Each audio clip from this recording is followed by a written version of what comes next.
नई दिल्ली के कर्तव्य पथ पर 75वें गणतंत्र दिवस परेड में नारी शक्ति, सैन्य कौशल और विविध सांस्कृतिक विरासत का भव्य प्रदर्शन किया गया।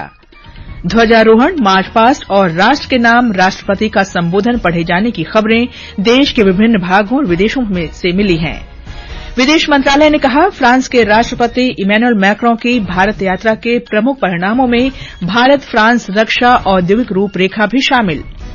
बिहार में महागठबंधन के दो प्रमुख दल राष्ट्रीय जनता दल और जनता दल यूनाइटेड के बीच तनाव बढ़ने की खबर से राजनीतिक माहौल गरमाया और हैदराबाद में भारत ने इंग्लैंड के खिलाफ 5 क्रिकेट टेस्ट मैचों की श्रृंखला के पहले टेस्ट की पहली पारी में 175 रन की बढ़त ली।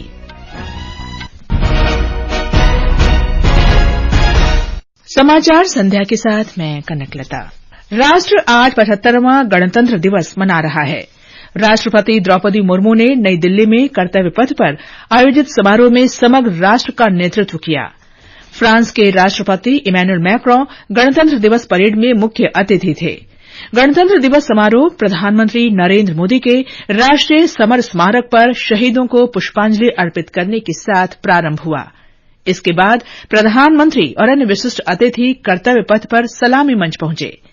इस वर्ष विकसित भारत और भारत लोकतंत्र के मातृका थीम पर आधारित गणतंत्र दिवस परेड में लगभग 13,000 विशेष अतिथियों की भागीदारी रही। राष्ट्रपति द्रौपदी मुर्मू मुख्य अतिथि फ्रांस के राष्ट्रपति इमैनुअल मैक्रों के साथ पारंपरिक बग्घी में कर्तव्य पथ तक पहुंची।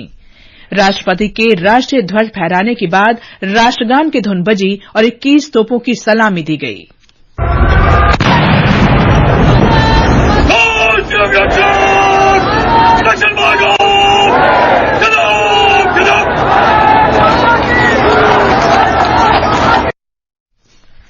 चार Mi-17 हेलीकॉप्टरों ने कर्तव्य पथ पर दर्शकों पर पुष्प वर्षा की।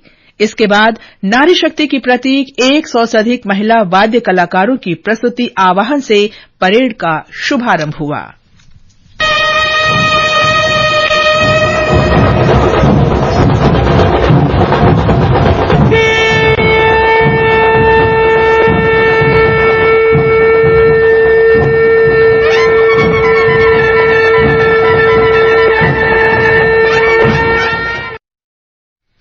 कर्तव्य पथ पर परेड में तीनों सेना की महिला कर्मियों के टुकड़े ने मार्च किया। फ्लाईपास्ट में भी महिला पायलटों ने नारी शक्ति का प्रतिनिधित्व किया। केंद्रीय सशक्त पुलिस बल की टुकड़ियों में भी केवल महिला कर्मी शामिल थीं। कर्तव्य पथ पर फ्रांस के सशस्त्र बलों के संयुक्त बैंड और मार्चिंग टुकड़े ने भी मार्च पास्ट किया। एक रिपोर्ट। परेड में नारी शक्ति, देश की सैन्य शक्ति और समृद्ध सांस्कृतिक विरासत की झलक देखने को मिली। राज्यों और मंत्रालयों की झांकियों में देश की समृद्ध सांस्कृतिक विविधता, एकता और प्रगति को दर्शाया गया। भारतीय अंतरिक्ष अनुसंधान संगठन की झांकी में चंद्रयान 3 को दर्शाया गया। भव्य समारोह में परेड का सबसे रोमांचक पल फ्लाई पास्ट था। इस खंड में 54 विमानों और हेलीकॉप्टरों ने दर्शकों को मंत्रमुग्ध कर दिया। फ्लाई पास्ट का समापन वर्टिकल चार्ली के रूप में राफेल लड़ाकू विमान द्वारा किया गया। समारोह का समापन राष्ट्रगान और तिरंगे गुब्बारे छोड़े जाने के साथ हुआ। अनुपम मिश्र के साथ आनंद कुमार, आकाशवाणी समाचार, दिल्ली। ध्वजारोहण, मार्च पास्ट और राष्ट्र के नाम राष्ट्रपति का संबोधन पढ़े जाने की खबरें देश के विभिन्न हिस्सों और विदेशों से मिली हैं। उत्तर प्रदेश में मुख्य समारोह का आयोजन राजधानी लखनऊ में किया गया। ब्यौरा हमारे संवाददाता से। इस मौके पर मुख्यमंत्री योगी आदित्यनाथ ने प्रदेशवासियों को शुभकामनाएं दी और देश की रक्षा करते हुए अपने प्राण न्यौछावर करने वाले जवानों को श्रद्धांजलि भी दी। प्रदेश की राज्यपाल आनंदीबेन पटेल ने भी ध्वजारोहण किया और लखनऊ में आयोजित मुख्य समारोह में परेड की सलामी भी ली, जिसमें मुख्यमंत्री योगी आदित्यनाथ भी मौजूद थे। लखनऊ में विधानसभा के सामने प्रसिद्ध गणतंत्र दिवस की परेड की एक झलक पाने के लिए बच्चे, युवा और वरिष्ठ नागरिक बड़ी संख्या में उपस्थित थे, जहां राज्य की सांस्कृतिक विरासत को भी प्रदर्शित किया गया। चंद्र तिवारी, आकाशवाणी समाचार, लखनऊ। छत्तीसगढ़ में 75वां गणतंत्र दिवस उत्साह और उल्लास के साथ मनाया गया। मुख्य समारोह राजधानी रायपुर के पुलिस परेड मैदान में आयोजित किया गया। एक रिपोर्ट। छत्तीसगढ़ में मुख्य समारोह राजधानी रायपुर के पुलिस परेड मैदान में आयोजित किया गया। इस अवसर पर राज्यपाल विश्वभूषण हरिचंदन ने ध्वज फहराकर परेड की सलामी ली। वहीं मुख्यमंत्री विष्णुदेव साय ने बस्तर के जिला मुख्यालय जगदलपुर में ध्वजारोहण किया। उन्होंने कहा कि हमारा संविधान दुनिया का सर्वश्रेष्ठ संविधान है। श्री साय ने कहा कि पिछले करीब एक दशक में देश ने सभी क्षेत्रों में बड़ी सफलताएं अर्जित की हैं, जिसके कारण जहां प्रत्येक देशवासी का माथा गर्व से ऊंचा हुआ है, वहीं पूरी दुनिया ने भी भारत का लोहा माना है। विकल्प शुक्ला, आकाशवाणी समाचार, रायपुर। जम्मू कश्मीर में भी कड़ी सुरक्षा के बीच जम्मू संभाग के सभी 10 जिलों में गणतंत्र दिवस पारंपरिक उत्साह, उमंग और उल्लास के साथ मनाया गया। मुख्य समारोह जम्मू के मौलाना आजाद स्टेडियम में आयोजित किया गया। बांग्लादेश के ढाका में भारतीय उच्चायोग में गणतंत्र दिवस भारतीय उच्चायुक्त प्रणय वर्मा ने राष्ट्रीय ध्वज फहराया।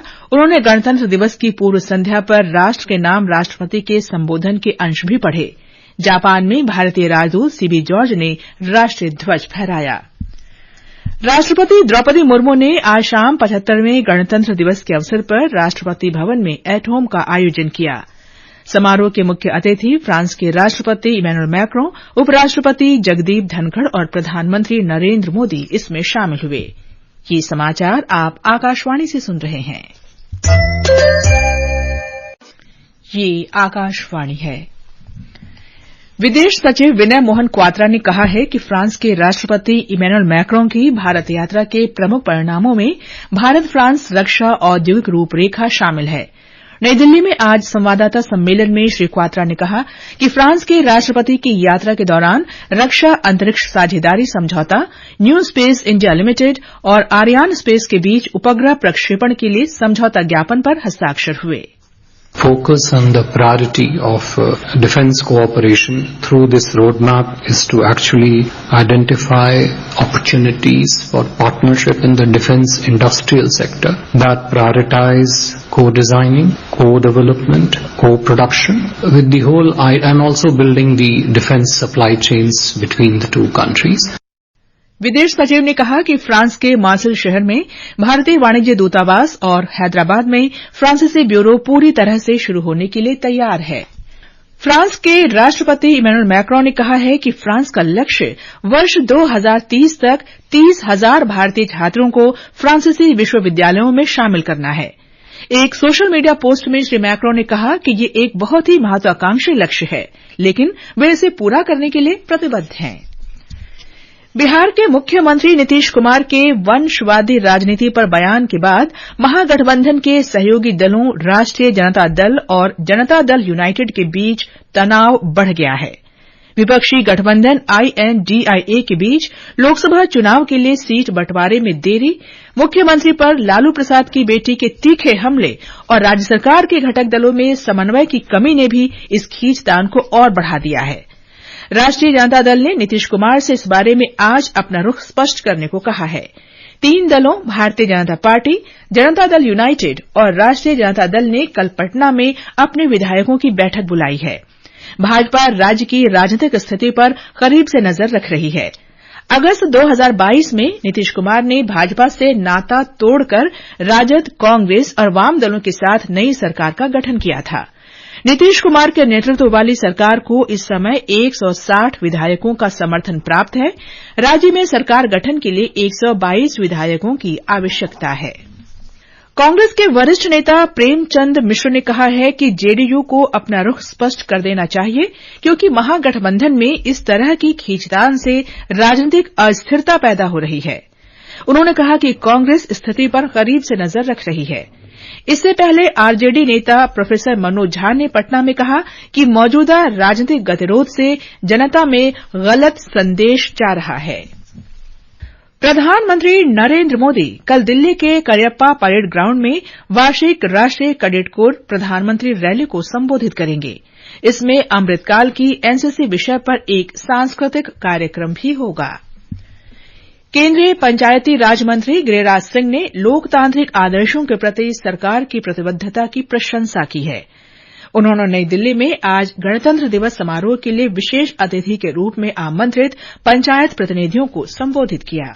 ये समाचार हमारी वेबसाइट newsonair.gov.in और हमारे mobile app news on AIR पर भी उपलब्ध हैं।